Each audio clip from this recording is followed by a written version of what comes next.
Olá, boa noite a todos. Sejam todos bem-vindos a mais um encontro virtual da Casa de Antônio de Pádua. Hoje nós temos a alegria de receber a Lenita Lorena, do Grupo Espírita Francisco de Assis, que vai nos falar sobre as visões de Deus. Sejam todos bem-vindos aqui no canal, quem já está aqui, quem está chegando e quem se juntará a nós no futuro. Que seja uma noite de muita paz. Agradeço já de antemão o carinho da Lenita, desejando que o estudo seja de muita fraternidade, de entendimento.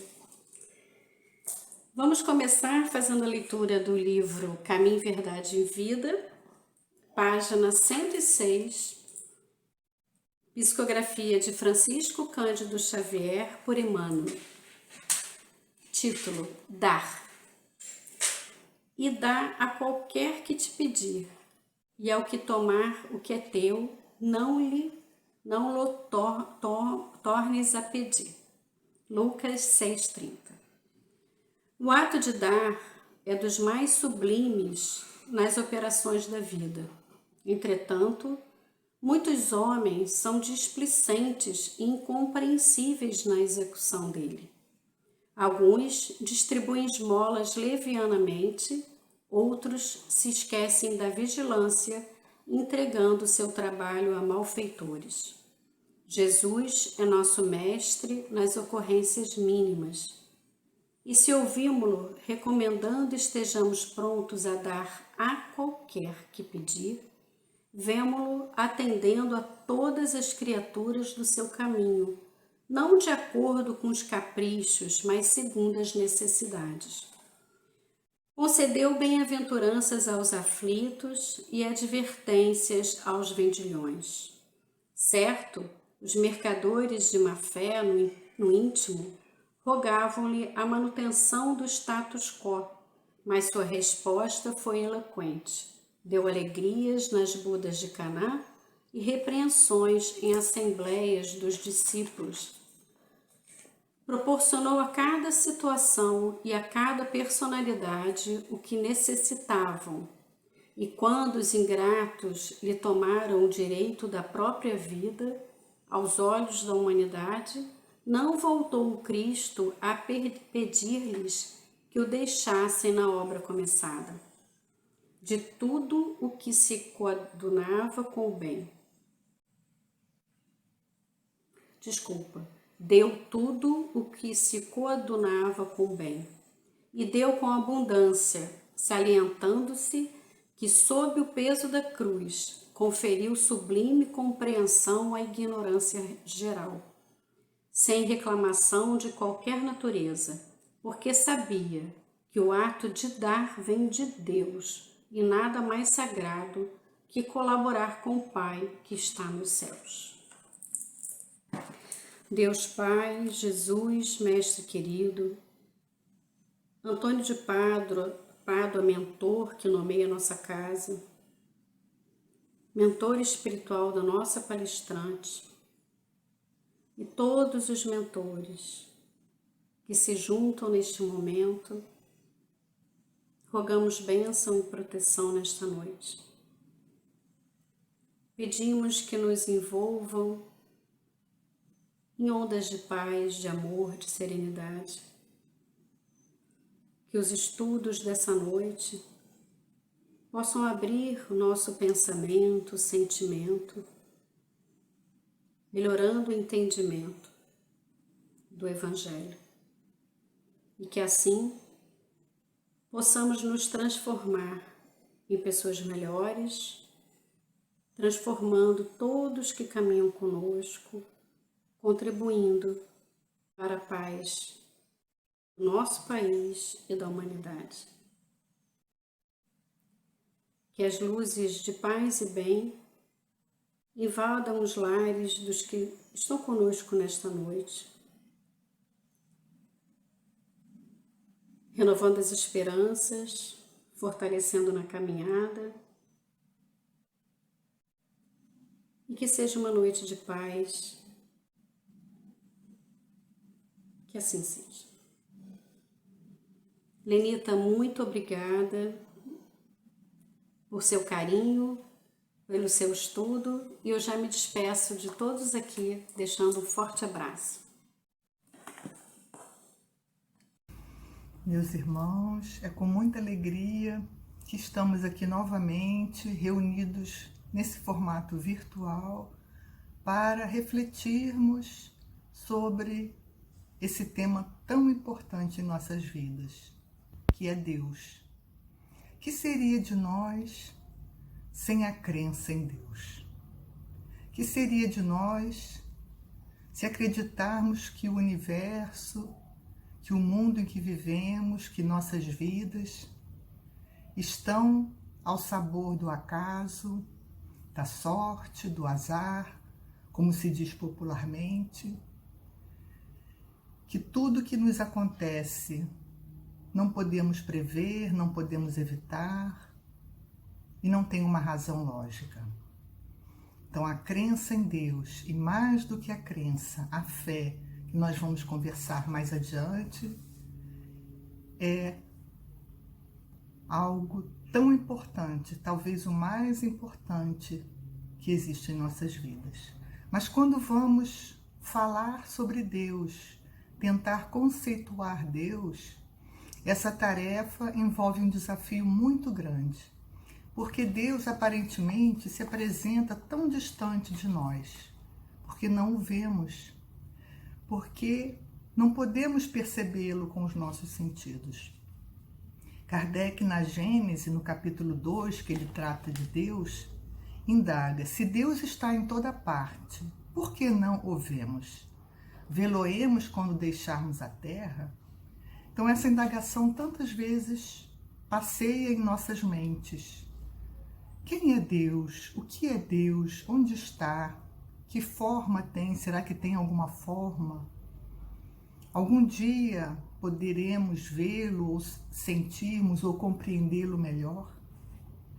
E Santo Agostinho, o admirável filósofo da Idade Média, e que como espírito deixou uma contribuição valiosa na obra da codificação, ele disse: se ninguém me pergunta que é Deus, eu sei. Mas se me pergunta, eu já não sei. Então essa frase resume esse desafio, porque nós que acreditamos e que mais do que crença temos fé em Deus, nós sentimos que Deus existe, sentimos o seu amor por nós, confiamos nessa sabedoria, nessa inteligência e nesse amor, nessa providência divina. Mas quando vamos tentar conceituar Deus, aparece uma dificuldade grande para nós. E Kardec, então, ciente dessa dificuldade, ele inicia a obra primordial do Espiritismo, o Livro dos Espíritos, com a conhecida questão número 1, que é Deus?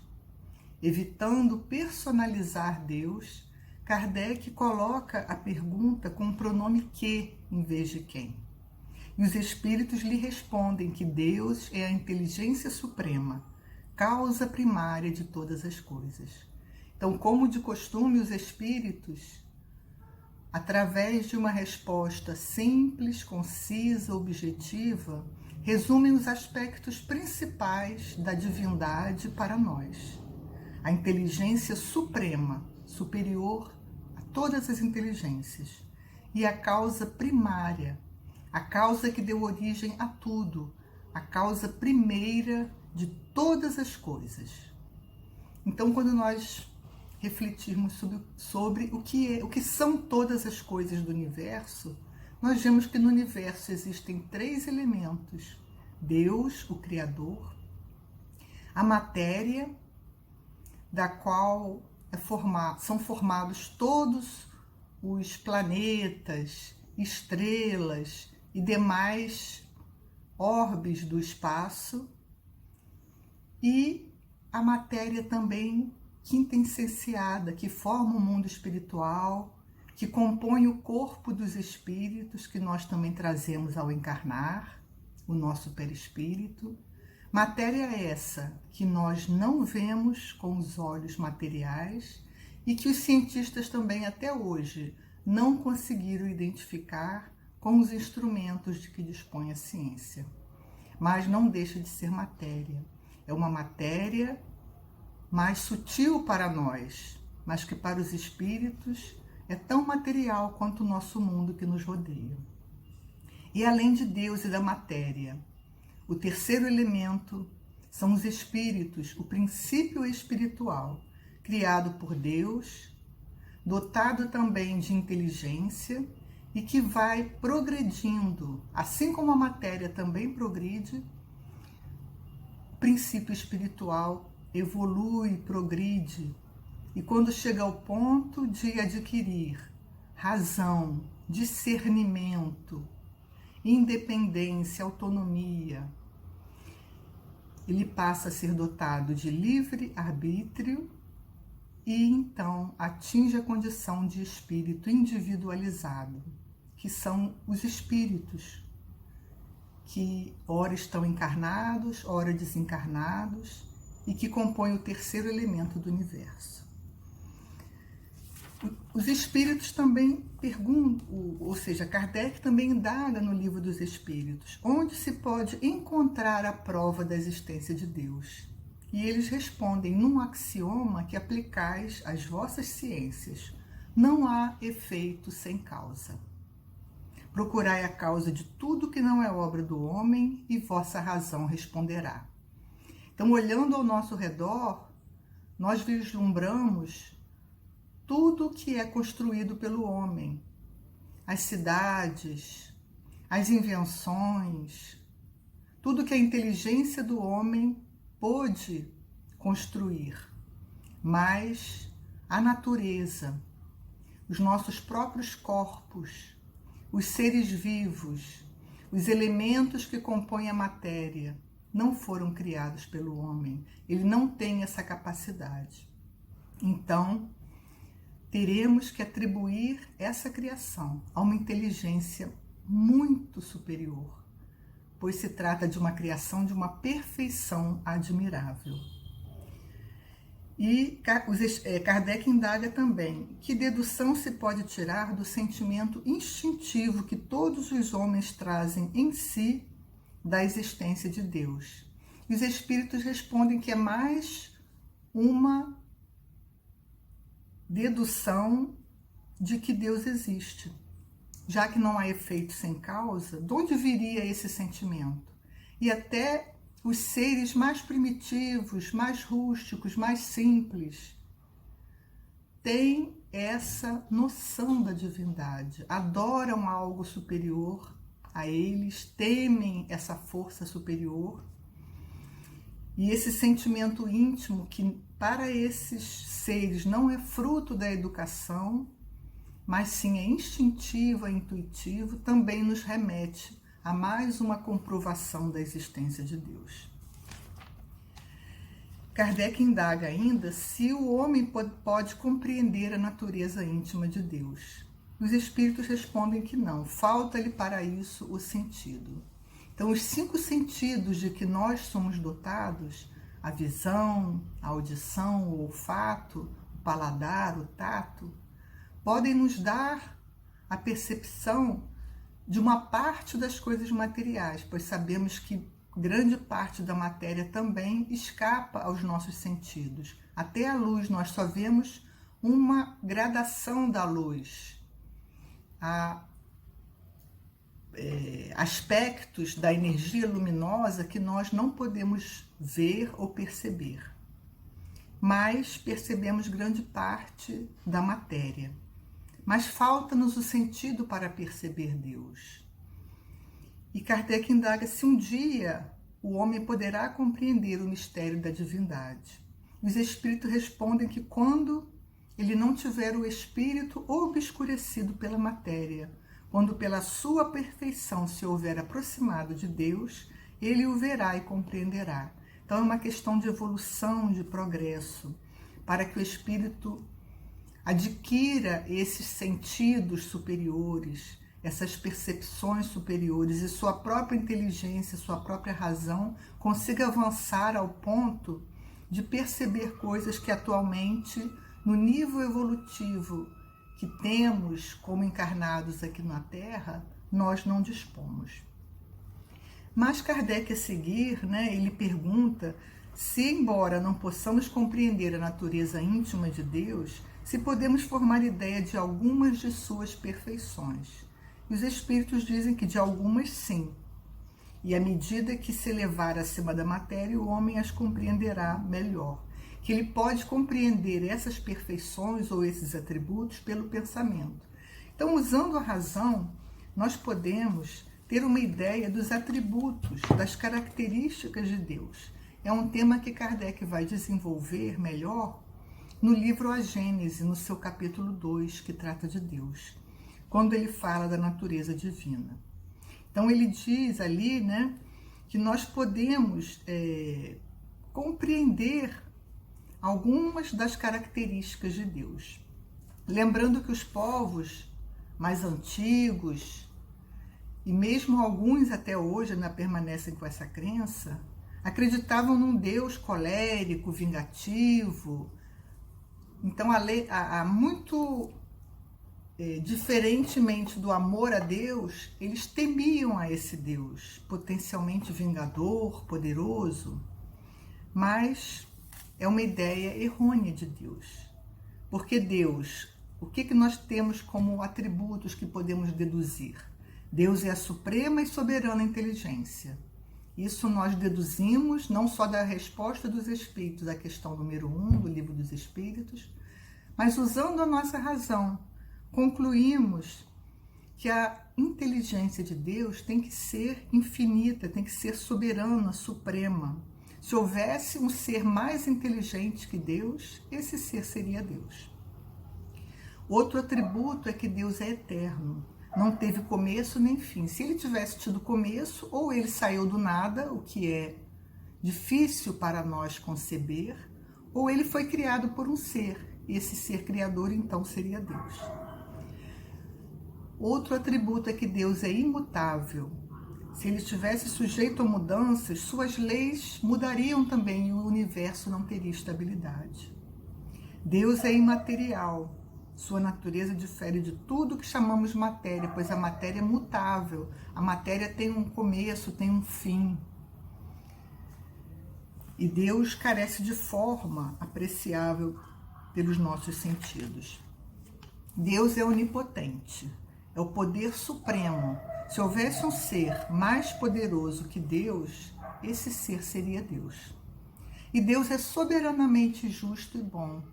Então, dos ensinos dos Espíritos, do Evangelho trazido por Jesus, nós deduzimos que Deus é essa soberana justiça e bondade, esse amor supremo. Não é o Deus vingativo, não é o Deus colérico, não é o Deus justiceiro, é uma justiça apoiada no amor. E essa providencial sabedoria e amor das leis divinas se revela tanto nas pequeninas coisas como nas grandes. E Deus é infinitamente perfeito, ele tem todas as perfeições num grau infinito, num grau supremo, sem o que não seria Deus. Deus é único, isso a razão nos diz. Se houvesse dois iguais, seriam como um só. Se um fosse mais poderoso, mais sábio do que o outro, esse ser superior seria Deus.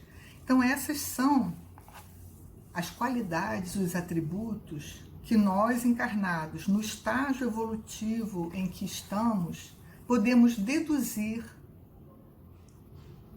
de Deus, podemos compreender Deus através desses atributos.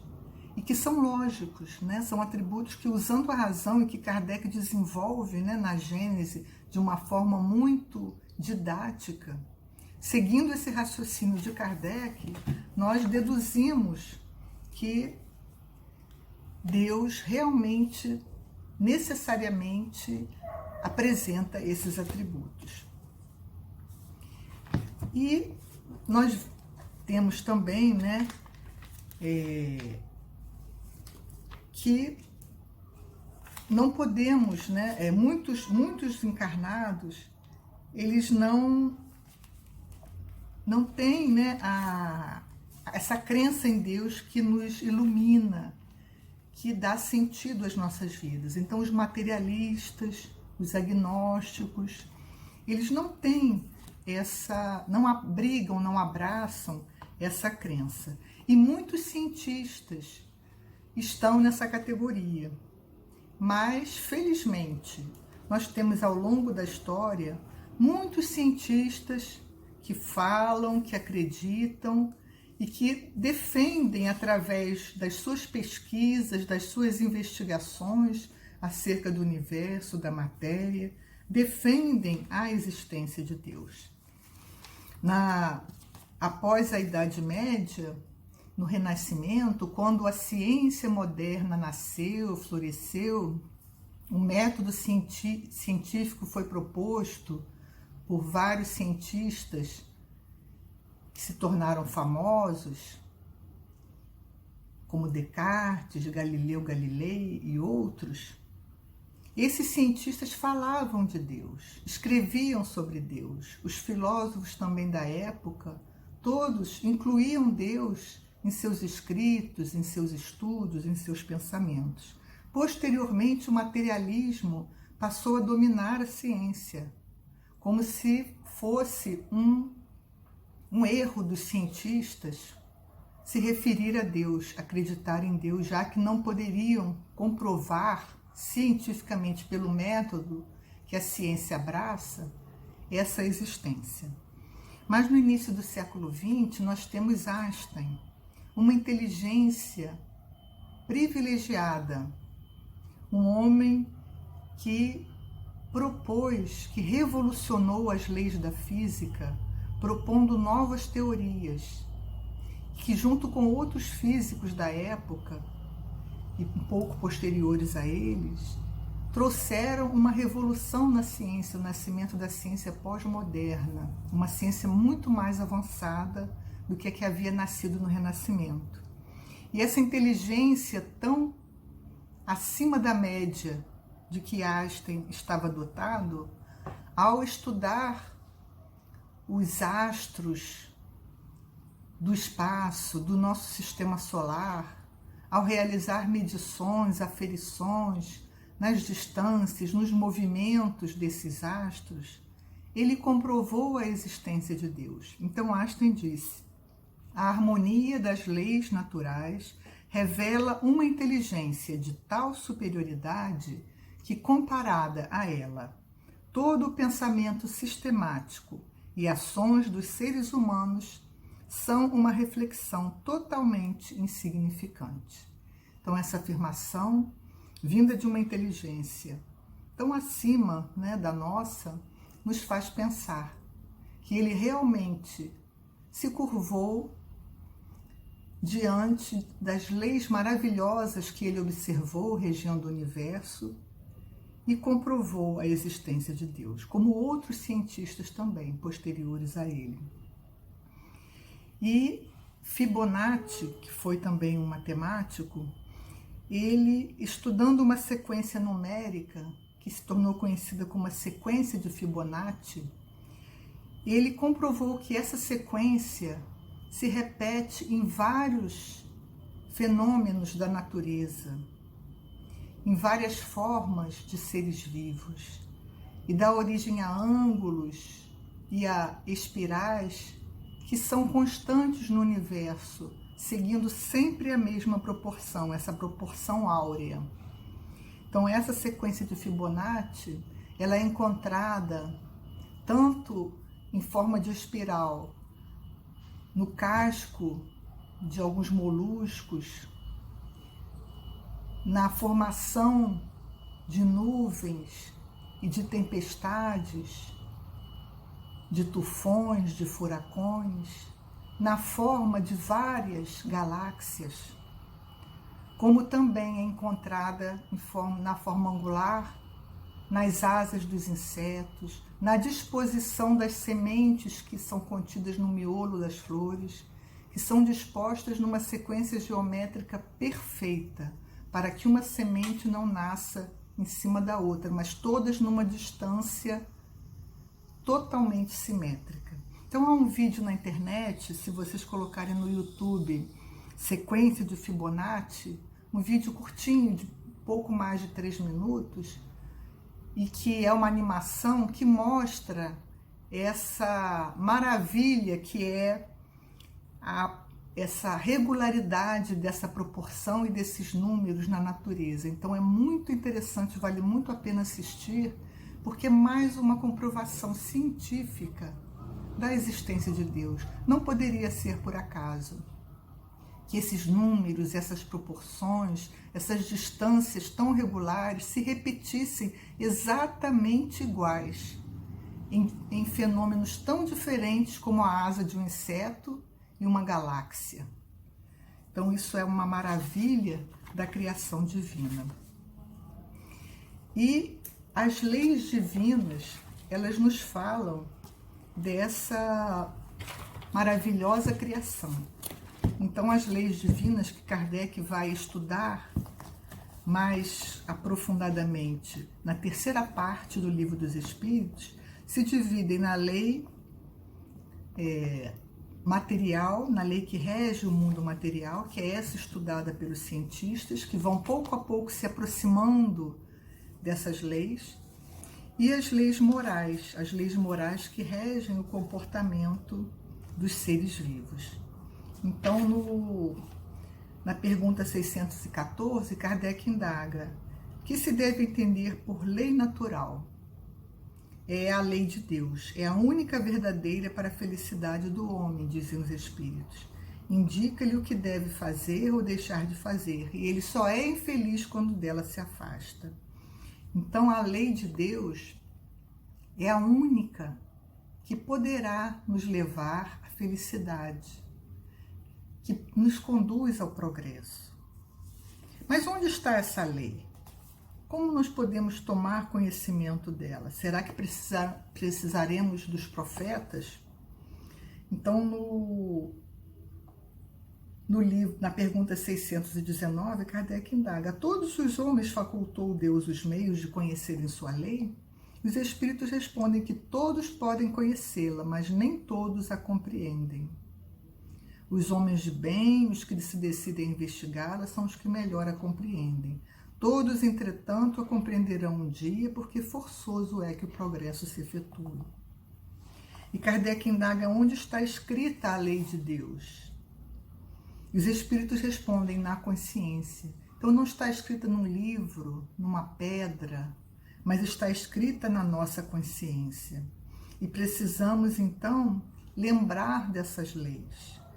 E os Espíritos dizem que Deus confiou aos missionários em todos os tempos a missão de revelarem a sua lei, porque nós, homens encarnados, esquecemos essa lei. Nos desvirtuamos, nos afastamos dela, enveredando pelo caminho do erro, pelo caminho do mal, indo contra essa lei, trazendo infelicidade a nós mesmos, aos outros, à própria natureza. Então, os missionários, eles têm esse trabalho, essa tarefa de nos fazer lembrar dessas leis. Na conhecida pergunta 625, Kardec indaga: qual o tipo mais perfeito que Deus tem oferecido ao homem para lhe servir de guia e modelo? E os Espíritos respondem com uma só palavra: Jesus. Então, para nós, habitantes do planeta Terra, Jesus é esse modelo, esse guia, enviado por Deus para nos fazer lembrar das suas leis. No livro Caminho, Verdade e Vida, o Espírito Emmanuel, numa página intitulada Caminhos Retos, ele comenta a passagem de João, quando João, Pedro e outros discípulos de Jesus se encontravam no barco pescando, estavam com dificuldade de encontrar peixes, um cardume, e Jesus lhes disse que também estava no barco: lançai a rede para a banda direita do barco e achareis, conforme é comentado no Evangelho de João. E Emmanuel comenta a respeito dessa passagem que para todos nós a vida deveria constituir a rigorosa observância dos sagrados interesses de Deus. Que quando nós nos colocamos acima dos desígnios divinos, sobrevém o desequilíbrio, sobrevém o sofrimento, sobrevém o desespero, as queixas, mas essa afirmação de Jesus, lançai a rede para a banda direita do barco e achareis, para Emmanuel tem o significado que nós somos os pescadores dos valores evolutivos. A escola regeneradora em que vivemos é a Terra. É esse barco. Nós a cada dia nos levantamos com a nossa rede de interesses. E onde estamos lançando essa rede?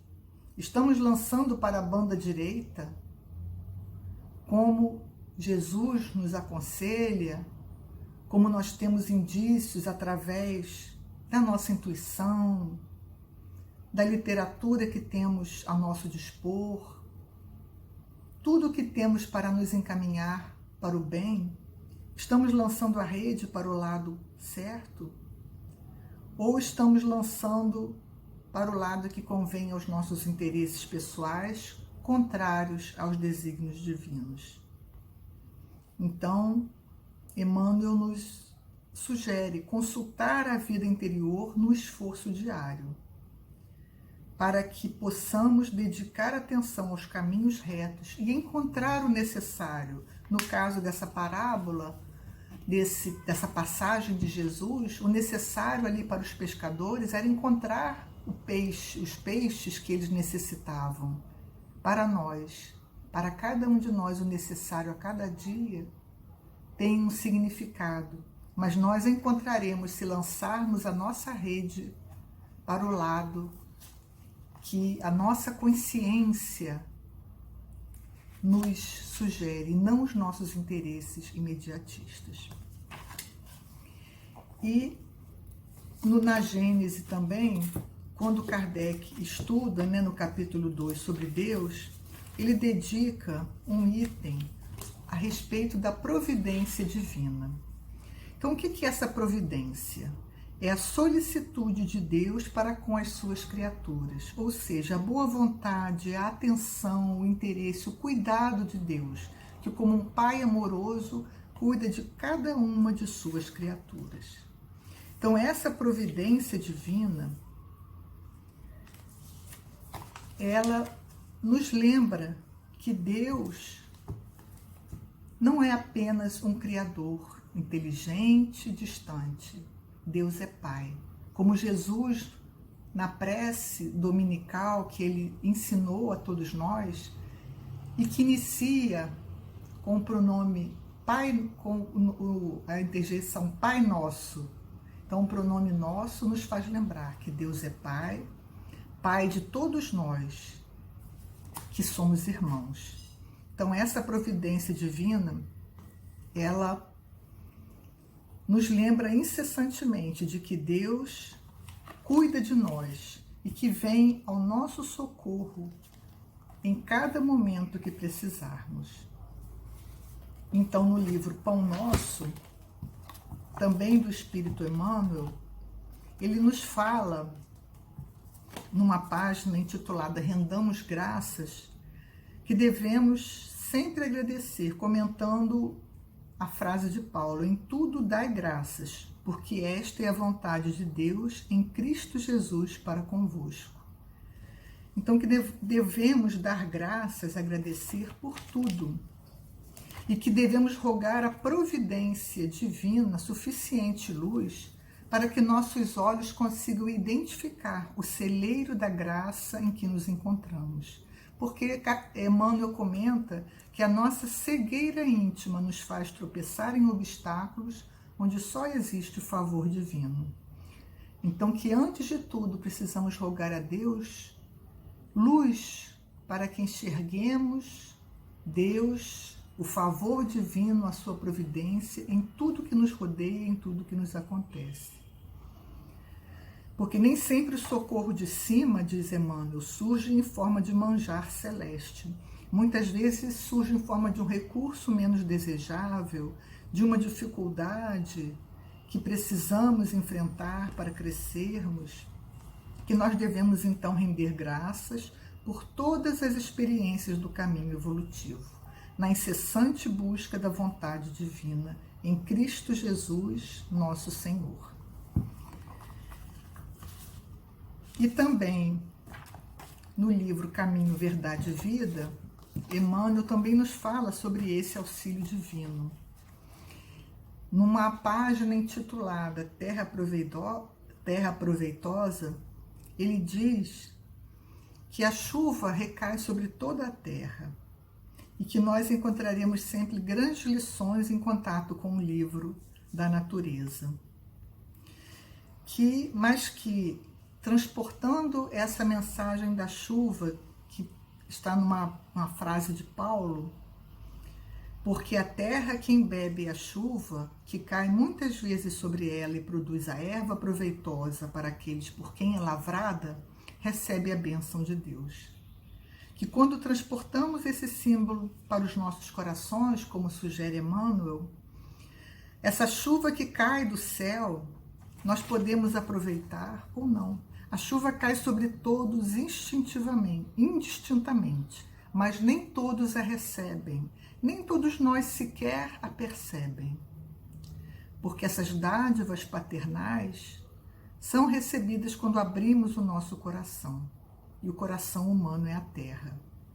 Então precisamos estar atentos para essas dádivas que sempre caem do alto sobre nós, que sempre estão ao nosso dispor, para aproveitarmos essas dádivas. Em outra página, também intitulada O Pão de Cada Dia, no mesmo livro, comenta Emmanuel a passagem de Lucas: dá-nos cada dia o nosso pão, que disse Jesus. Então, nós pensamos, né, no pão de cada dia, o pão que é o alimento material que precisamos para sobreviver. E quando pensamos no pão, né, nós pensamos muitas vezes que o pão é uma conquista do homem, porque o homem plantou o trigo, colheu o trigo, debulhou, confeccionou com a farinha e outros ingredientes o pão, assou o pão, comercializou o pão para que seja consumido. Mas o Altíssimo deixa a nós essa crença de que o pão é nossa conquista, para que nós nos aperfeiçoemos no dom de servir. Mas, na verdade, o pão procede da providência divina. Porque o homem ele vai cavar o solo, espalhar as sementes do trigo, cooperar com a natureza. Mas a germinação, o crescimento, a florescência, a frutificação pertencem a Deus. Então, nesse alimento que é o pão, como todos os alimentos que nos sustentam o corpo físico e permitem a nossa sobrevivência, devemos lembrar que sempre o trabalho do homem é conjugado à providência divina. E por final, meus irmãos, para encerrar o nosso estudo, as nossas reflexões, vamos pensar um pouquinho sobre a fé. A fé que é muito mais do que a crença, porque a crença é uma operação racional, uma operação do pensamento, que deduz a existência de Deus através do raciocínio lógico. Mas a fé, ela conjuga a razão, esse raciocínio, ao sentimento de que Deus existe. E que para nós esse sentimento está presente já. Embora embrionário, ele vai se desenvolvendo com a nossa evolução. Então a fé é uma conquista do espírito, conjugando a razão e o sentimento, nessa certeza de que Deus existe, nessa ligação nossa com o Pai. E a fé realmente, ela nos ilumina e é capaz de nos conduzir no caminho do bem.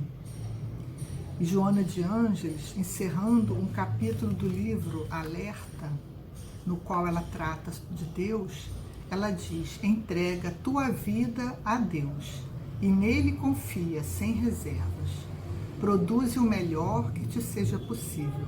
permitindo-lhe a alegria de servir incansavelmente.